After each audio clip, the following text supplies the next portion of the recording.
Yeah, I've had cataract surgery.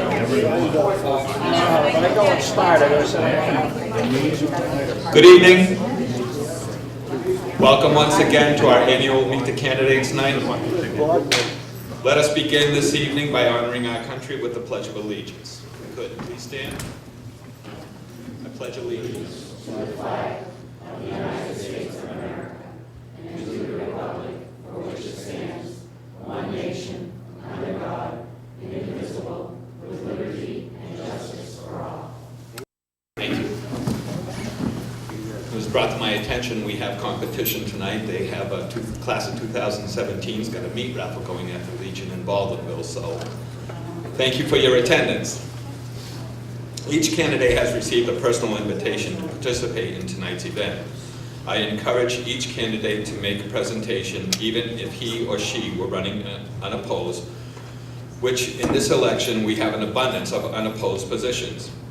In making a presentation by each candidate, the voters would be able to put a face to the name of the candidate that is seeking to be elected, and their presence would show the voters that they have the best interest of this town on their agenda. In my invitation, I requested that the candidate inform the voters what qualities they could bring to the town and what issues they felt needed to be focused on in order to make us a stronger community. And as always, I stated mudslinging would not be tolerated. As in the past, there will be a time for questions and answers if the candidate chooses to do so, and remember our policy once again, no mudslinging. Without hesitation, let me introduce the first candidate. For Light and Water Commission, 3-year term, a candidate for re-election, Greg Edwards.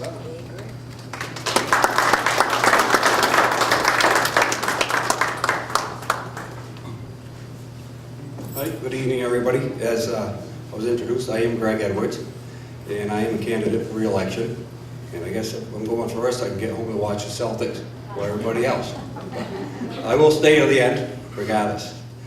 I've been a commissioner now for Light and Water for nearly 12 years, and I'm seeking re-election to maintain the continuity within the department. I think we've had good management, and we've been able to maintain stable rates and provide a high level of service. As a 100-year-old municipal, there aren't a lot of things that we have to recreate or reinvent in the light department. What we do have to do is provide a high level of service and maintain stable rates and maintain a robust infrastructure. And we've been able to do that, and I think most people can agree that we have provided that level of service. As far as the water department goes, that's a much bigger challenge than the light department, as we have to, struggle with rates and struggle with infrastructure, rebuilds, and outlays. We currently have, since 2013, we have a capital budget plan in place, and this has provided us with a little bit of extra capital. Unfortunately, we've had to have some other expenditures, like a new water tank that we have to put forward that's been approved to this point by the town. So, with that said, I guess that, I'm there for you. If I can help you, please let me know, and on an individual basis, or at the community level at the Light and Water meetings. Welcome all your input. And yes, I will take questions, absolutely, if there are any questions. Mr. Springer. Yes, in past years, it was brought up about having a reduced rate like other municipalities and other electric companies, people that were low income and unsustainable. At that particular time, you chose to take it, not go along with that. Have you changed your mind, and one way or the other as to why you chose why you didn't want to take it, ended up seeing the electric company choose a lower rate for those people? Because that would help out, especially folks that are receiving fuel assistance or food stamps or whatever within the community. Right. Okay. If I did, I probably did vote to refuse that. I don't know. I'd have to look it up. Yes. But if I did, that's fine. At that point in time, that was how I stand, and I stand to that point this time. We do offer early payment discounts for folks, and that's what we relied upon for that, in overall maintaining a low and stable rate for as long as we can. But at that point in time, that's what I see. I mean, if there's enough community outpouring, absolutely. I'm sure myself and the other commissioners would continue to listen to those cases. Yes? The DOR report said that the town should establish a pilot with the light company. And I know that Mr. Ritter tried doing that, and I know Mr. Markle has been trying to get something established. And what we get is that you're willing to do a project. But then we give a project, and you don't want to do the project. So we're trying to do a budget, but we can't get a handle on what we're going to get from the light company. A pilot is a payment in lieu of taxes. They don't pay taxes to us. But most businesses will pay a pilot. I think that one of the big problems we have in town is the fact that the light company used to contribute a lot of money to the town in money to help with the tax rate. So if we don't get a pilot, we really need a set amount of money that we can depend on from year to year. That's what I'm asking. What's your opinion on that? Well, in the past, we have gone to we had always used it was sort of a complex formula, but it wasn't etched in stone as a mandate from the state. And we had given generously, but for a 10-year period, we had contributed over $1 million to the town, and I can't say that much or any of that went to the tax rate. How do you know that? You don't know. I know, but you don't know either. So the point being, with the project work that we tried to focus on, we could see something for the money. We have a responsibility to all the ratepayers for the money that we give back to the town in payment in lieu of taxes. And for a 10-year period of over $1 million, there's no accountability on the town's behalf to show us where that money went. So to continue down that path, I'm opposed to that. But I'm not opposed to a payment in lieu of taxes if it's managed properly. Excuse me. I just spent a lot of time looking at the past town reports. You are wrong.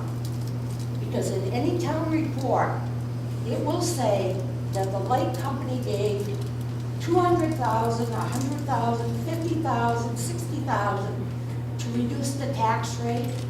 It does say where it goes. It isn't like somebody took it and put it in their pocket and walked out the door. I believe that money does get put into the general fund, is that correct? Well, I'm not sure. We'll Yeah, know that. it shows as revenue coming in. Yeah. And it's used for, for the town's budget.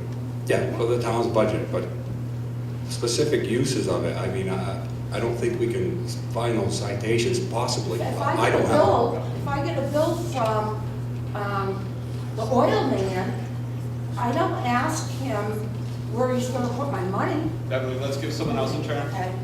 I just want to say Yes. the selectmen's proposed budget, it does list $50,000 in revenue. They took it out. They took it out? Yes, they took it out. All right, because I know that in past years you've provided street lighting as well as municipal lighting for the town without a charge. And so I don't know what the monetary value would be, but it is an in-kind contribution, so you are giving back to the Okay, so town. they might not do that. Yes, that's correct. So what she's just saying is, are you going to do that for the next fiscal year? That guarantee that we're gonna give $50,000?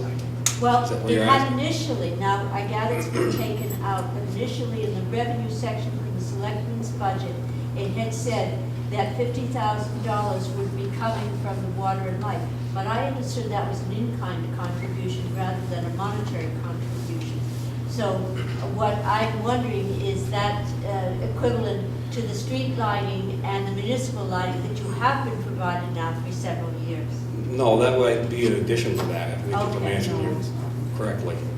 But yeah, I don't think the $50,000 is a firm number with us, and, we have a certain amount of revenue that we have to maintain in our capital budgets to make sure we have any catastrophic events in our systems, and our revenues are down 8% this year in the light department. So based on those numbers, it's difficult to make projections and guarantees on funding. But you're still supporting the town and being generous. Yes, absolutely. Yes. My question's more towards you as a water commissioner. I know you've been a commissioner in the past and going for re-election this year. I noticed if you guys would entertain the thought of the cemeteries and putting the water back on for the public's use. I mean, people do pay vegetable care up there, and I just think I frequent the cemetery a lot more now than I have before. And I kind of feel for the people that there's no water, the water doesn't get turned on like the cemeteries in both London and town. I just would like to see the commission look towards turning that stuff back on for the townspeople. Yeah, sure. I don't think there's any reason why we wouldn't put that on our agenda and visit that and take a hard look at that. It seems like a very reasonable request. Thank you.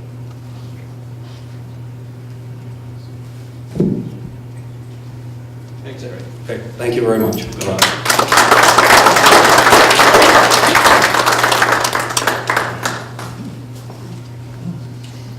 Light and Water Commission, 3-year term candidate David F. Smart.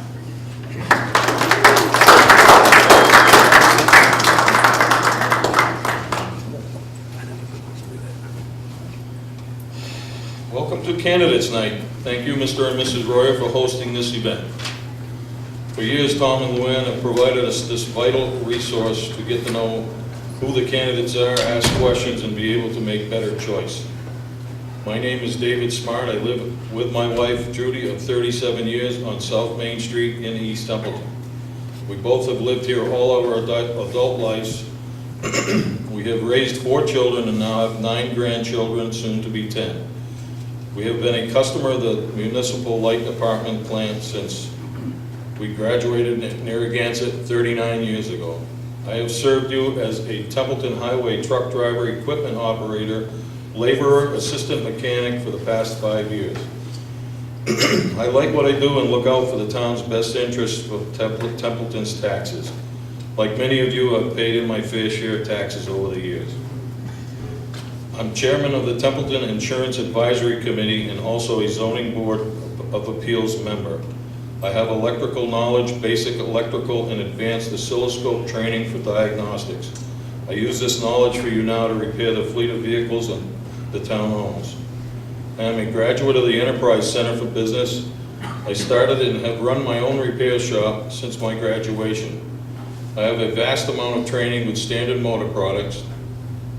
I think this and other training qualifies me for the commissioner post, and as a Templeton Municipal Light and Water Commissioner, I can and will also look out for our best interest. I'm the only candidate for the Commissioner of Light and Water that can say I have saved you every month by questioning the $4 customer charge you used to pay. Now it's only $3 per month. After questioning why we have to pay the $4 customer charge to our own light department, it was revealed it used to be a minimum charge, and in 2009 it was changed to a customer charge and added a fee to us all of $48 per year. By doing so, it created a revenue stream of over $150,000 a year with no new expenses. This added to the department's increased needed spending. The only reason I was given for it was that National Grid charges to be a customer even more, some $6 every month. We always seem to be just lower than National Grid customers when it's compared. I will be our eyes and ears to watch over our investment. If I need, I will inform the public of things that would never have been before. Your trust in the past has been taken for granted, and without someone like me, it will again. The $4 per month charge in 2009 has proven this, and we all have combined paid in an extra million plus. Accounts held at the Mass Municipal Wholesale Electric Corporation are ransom if we fail to prepay for the power we want to purchase in the next 6 months. Whether we use it or not, we pay for it. These accounts bypass the regular process the town needs to use and allows for undetectable errors. Nuclear, hydro, solar, natural gas, oil-fired, and wind is now our electric mix. Even the Gardner dump fumes are converted and generated for our power. Money spent to provide nuclear rate stability for our town over many years has put the town's risk factor at high and rates just slightly lower. Nuclear is our largest power supply source and something we could not do without. When the coldest and hottest days hit us, our demand is uncontrollable, and we pay the highest rates for what we need over our pre-purchased agreements. This is a gamble every season not to purchase too much or not enough. It is, as the other municipal light departments all pool our money under a watchful eye of MWEC, Mass Municipal Wholesale Electric Company, we don't get to hear how the investments are doing. A coal-fired plant in Brighton Point will shut down and leave us all in a scramble to find a way to make up for the cheap power the coal produces. MWEC has dealt with the future problem and tried to build plants that fell short and fuels to run them. Some projects we have invested in with MWEC have been halted and are no longer being pursued due to the poor plan for the fuels to run them. Natural gas pipelines are the only answer to fuel these mega plants, and we have found the issues with them are not easy to overcome. Our investments are trapped and unretrievable as MWEC has been unable to finish the project started. It is my guess the $4 per month has gone for those projects over the years and no results for our investment. No accountability for many uses of our money is the #1 reason for me to inquire on a variety of things. Things at the water department cause us to pay the highest rates, with very few other Massachusetts communities paying more for the water they use. Looking at the bills we now have and the improvements now needed, we will have the highest rates before we know it. A recent vote required the town for a tank replacement. Should have been explained better, but it was called a surprise. A surprise known for 3 years is hardly one I couldn't see. A surprise known for 3 years is hardly one they couldn't see coming. From budgets to pilot payments, the Templeton Municipal Light and Water Plant want to have no interference, and with a rubber stamp from this commission, they get just that. With your support, the use of the rubber stamp will change for the better. I hope for your support so I can continue this oversight and add protection to our Templeton Municipal Light and Water Plant the town needs. The only way to get any say is to elect someone who will speak up. I know how to speak up. Thank you all for coming to candidates night. Anybody have any questions? Bill? Dave, I had the same question that I asked Greg about the reduced rates. Is your position on the reduced rates for people that are on some type of subsistence? Because we have quite a few folks that are receiving some type of subsistence, and any type of time they can end up getting a reduction in the electric rate, like the other municipalities and National Grid and UTEL do, would probably be very, very helpful within the community. They would very much, and I'm sure they all could use a little help. I'm pretty sure after I'd read parts of Chapter 164 that the state requires them to have a better rate like the other providers have. I think they get away with it by giving the 10% discount for early payment, which sometimes doesn't coincide with a Social Security check, to be in time to pay it and save that money. I would love to have them have another rate on it for low and handicapped assistance. When we asked this question of them, I think you and I were there at that meeting, the first thing out of one of the commissioners' mouth was, oh, they'll turn the air conditioners up and open the door, because it's going to be cheaper power. A lot of answers that I've gotten, not from Greg. Greg, I think he's probably the better of the three that are over there, have a different attitude or ethics, whatever you want to call him. I think he does a good job. Mr. Jelinek. Are you pointing to me? Yeah. I have 3 questions for you, Dave. One at a time. As you know, I'm on the sewer commission. Yep. We have been sewer commissioners have been unsuccessful. As you know, Templeton is one of maybe a couple of communities in the entire Commonwealth where the water department and sewer department are not together. We've made multiple requests to the water department to assist us by turning off the water supply to delinquent sewer users, which they have declined to do. I'm wondering what your position is on a situation like that. Every other city in the Commonwealth will turn the water off for delinquent sewer and water users. Our water department won't do that. What's your position on that?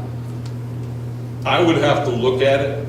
I would tend to lean in the way you were speaking of, turning their water off. You also have to weigh it against the actual revenue stream that you're gonna interrupt. If they are still paying the water bill, and if we're gonna have to bankrupt the water company over sewer bills, I think that would be a foolish thing to do. Okay. That being said, I think the laws should be researched very carefully and see if there's a cap at a certain point you can turn around and shut it off. Or if you have to do it to everybody, $1, or if there's, I'm sure there's laws that the Department of Utilities has set forth to be able to do it. Okay. Number two is, what's your position on net metering? Currently, Light Department does, it's not really true net metering. What they do is, for excess electricity put back into the grid, they pay you wholesale price, and then when you buy it back at night, you have to pay retail, where true net metering is basically they keep track of the kilowatt hours both directions. What's your position on that, Dave? Net metering is a moving target. I think you'll find right now that the state just came down with something new as to what a municipal light department has to follow by laws.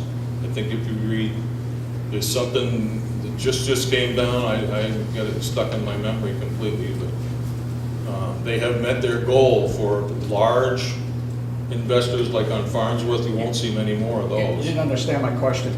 Yeah, no, I understood. The question, I understood. you're talking about capacity, how many solar installations you can have in a particular municipality. But I'm also talking in about- this legislation I'm talking about, they also addressed the light departments having to allow a certain percentage of their overall to residents that want to put it in. Because right now, That's not what I asked you, Dave. What I asked you was, the people that have solar installations now sell it to the light department at wholesale rates. They buy it back at retail rates. What true net metering is, you keep track of the kilowatt hours, not the dollars and cents. right, And National Grid and the rest of them have to pay the same amount going both ways. In other words, they're paying retail for retail or wholesale for wholesale. you have to follow the Templeton Municipal Light Department's net metering schedule in their bylaws. Or in it. That's the way it is. All right, I'll let it go. You don't understand my question. I can't change that. The third thing I had, Dave, was you've been quite critical about the fact that commissioners get a stipend for their serving on a commission. Right. If you're elected, what are you going to do? Take the stipend or not? Ethics told me I have to take it. I cannot refuse it. Okay. I've contacted ethics, and that's the way it has to be done. Being a special municipal town employee and a highway worker, I was told to contact ethics before I even thought about it, and that, I didn't want to take it. I feel if you're going to do something for the town other than a full-time job, you should be donating your time. Okay, thank That's you. my personal opinion. I'm sure there's a lot of people that feel that way, especially in this small town. Thank you. Bev, I want to know, is the windmill working? it was turning the last time I saw it. Is it making electricity? I have no idea. Is I would assume it is if it's that the turning. last one standing like that? I think there's 2 more running of that type there. Would Greg know? Are there more running still? I know we bought parts from the one in Portsmouth. We did that. That's the last gearbox made by that Austrian company that's operating right now. Okay. Then what? It is the last gearbox. I think we should stay on topic. I think we're off topic here, Well, the windmills topic. but not why we should choose you for a candidate. Well, any other questions why you should choose me for a candidate? Thank you very much, Tom. Thank you, everybody, for coming.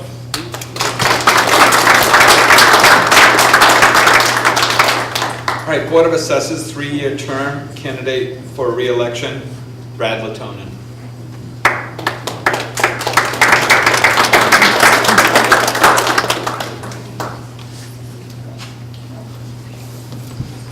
There he is.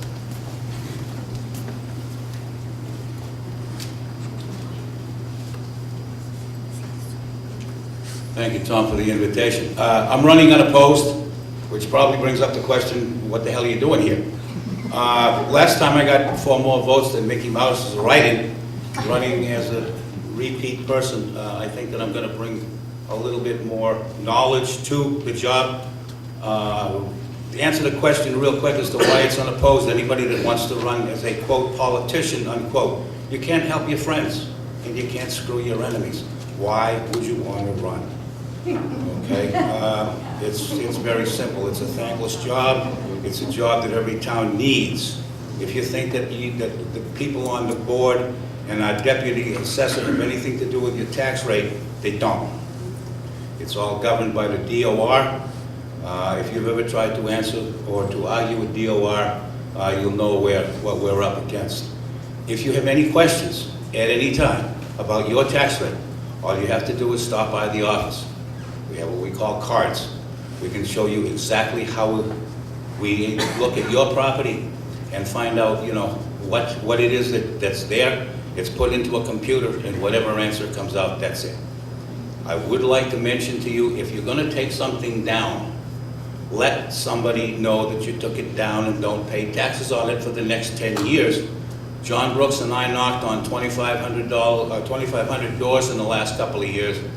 We found more cases where people had taken something down and were paying taxes on it than what we got in revenue for the town.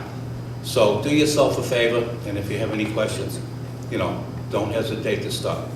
Telling you how important voting is. We're speaking to the choir. If you're going to, excuse me, take the time to come tonight, I'm sure you're going to take the time to go and vote. Neighbors, relatives, anybody you know that doesn't participate, if you can get them to take 5 minutes of their time, if you don't vote, don't complain. Thank you.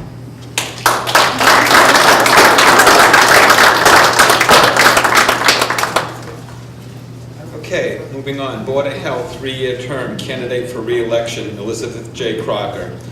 Jane could not attend this evening, but she did send a letter with her regrets. Good evening and thank you for holding this evening's Meet the Candidates night. I apologize for not being able to attend as I had prior commitment. My name is Elizabeth Jane Crocker and I am running for re-election for the Board of Health. It has been a pleasure to be a part of the board for the past 3 years, and I hope that I will be able to continue and serve the town in this capacity. For those of you who don't know me, I have lived in Baldwinville for 31 years, and I raised my 3 children here. I have been involved with the community in many ways over the years, including serving as a Cub Den leader, Brownie Troop leader, a member and officer of the Baldwinville Elementary School PTO, and Narragansett Middle School PTG. I have degrees in business administration and dental hygiene. I work as a dental hygienist in both private practice and public health settings. My passion lies in educating regarding preventative care. I want my patients to know that the oral cavity is related to one's overall health. I am actively involved in the American Dental Hygienists Association, Massachusetts, currently serving as immediate past president as well as member of Better Oral Health for Massachusetts Coalition. I have been recognized for my work in helping to improve, promote, and protect oral health for residents in the Commonwealth. I most recently had the pleasure of being a part of the advisory committee working with the Department of Public Health to create a publication of the Mass Oral Health Practice Guidelines for pregnancy and early childhood. Over the past 3 years, I have proudly served as a clerk, vice chair, and currently as chair. I have attended the Mass Association of Health Boards training programs and received certificate of completion for 2013 and 2014. I have completed classes in the following subjects: orientation to the Board of Health, legal authority for Board of Health, smoking cessation, smoke-free housing, medical marijuana coming to a municipality near you, protocol for reporting and control of disease outbreaks, measles in Framingham. I have earned certificates in achievement from the Emergency Management Institute, U.S. Department of Homeland Security, for incident management system, an introduction to NIMS, an introduction to the incident control system. I am a certified healthcare provider, AED CPR, and from the American Heart Association. I have also earned continuing education credits in the following subject matters: risk management of infection control, eating disorders, Alzheimer's, community water fluoridation, Lyme disease, preventive and chemical dependency, understanding dental implications and addictions, and recovery. Over the past 3 years, the Templeton Board of Health has gone through personnel and budget changes. However, our ability to serve the town has not faltered. The board's function is to protect the health and well-being of the residents of the town, specifically regarding disease prevention and health education and implementation of laws that pertain to health. We are able to achieve these goals with the education of our new health inspector, Lori Wida, and our senior administrative assistant, Mallory Seaman, who run the office very effectively and efficiently. Permits, inspections, and public health and welfare are our priorities. We receive guidance from the Mass Department of Public Health, the CDC, and the World Health Organization. On a personal level, I rely on sound scientific evidence-based research to make decisions.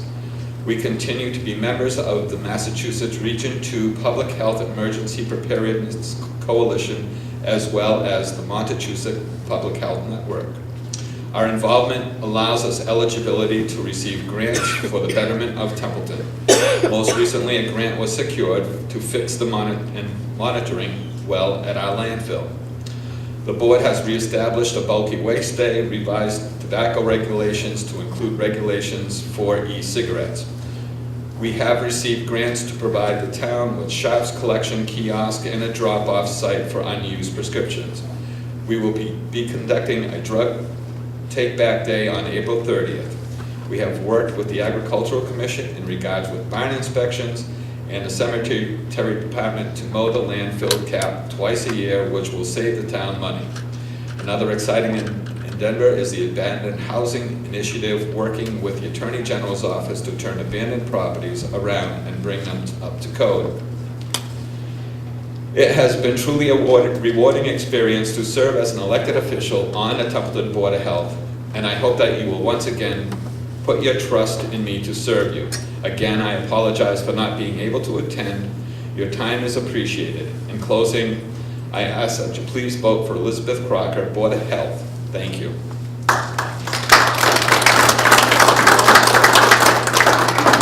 Thanks, but it's not really me. Okay, Board of Health 3-year term candidate Julie Farrell.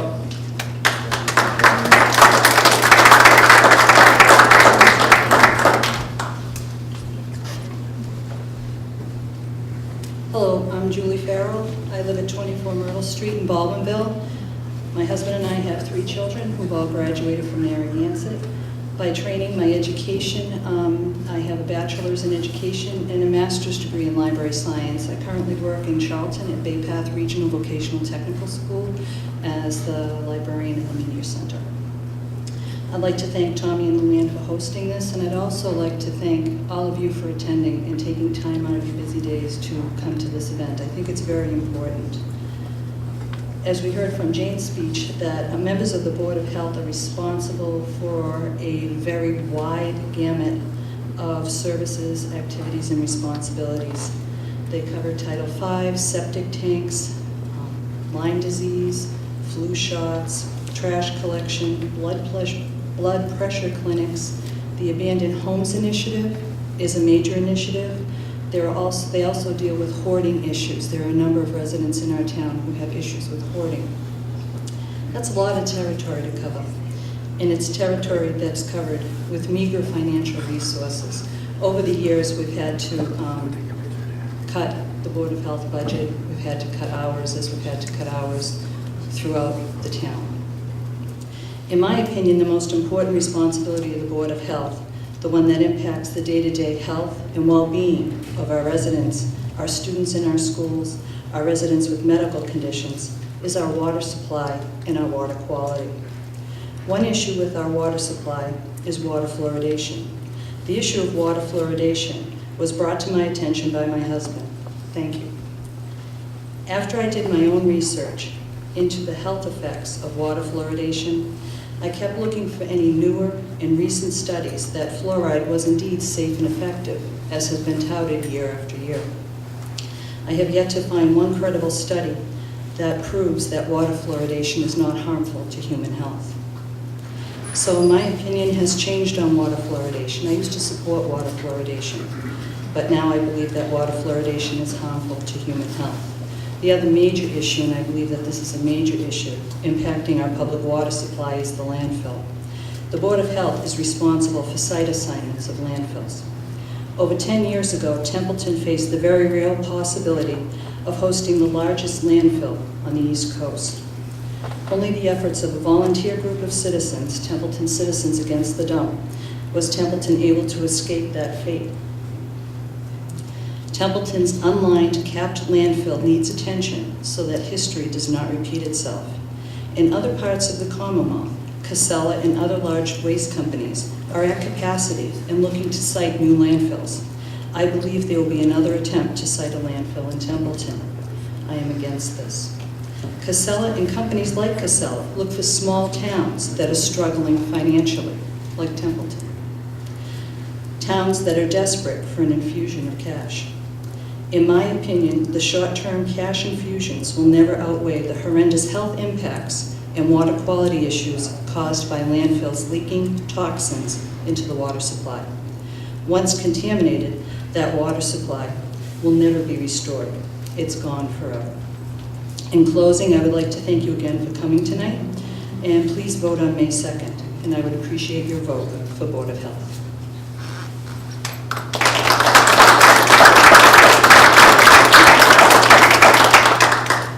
Question? Seeing none. Thank you, Julie. Thank you.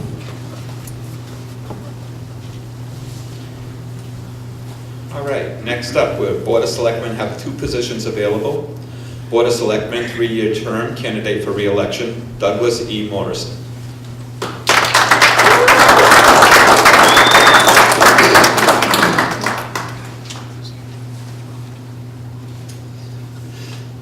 Well, I want to start off by thanking Tom and Luann for hosting Candidates Night again. I believe Candidates Night has become a very important part of the election process here in Templeton. And I really appreciate the opportunity to be able to speak to you all tonight.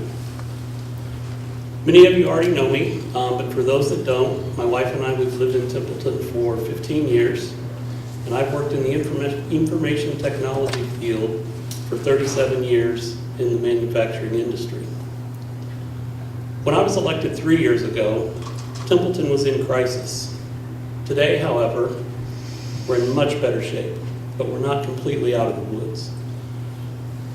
It took a lot of people and a lot of hard work to get us to where we're at.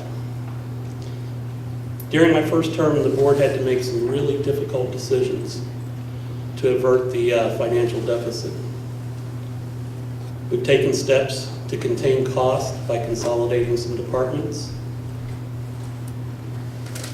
We've moved the town offices to the East Templeton School just across the street here. That allowed us to eliminate paying rent at the JBM building. We've made the transition to a town administrator form of government. Mr. Markle's done a fabulous job for us as the interim town administrator and brought a level of professionalism that Templeton's never seen before. I pushed to get the town offices moved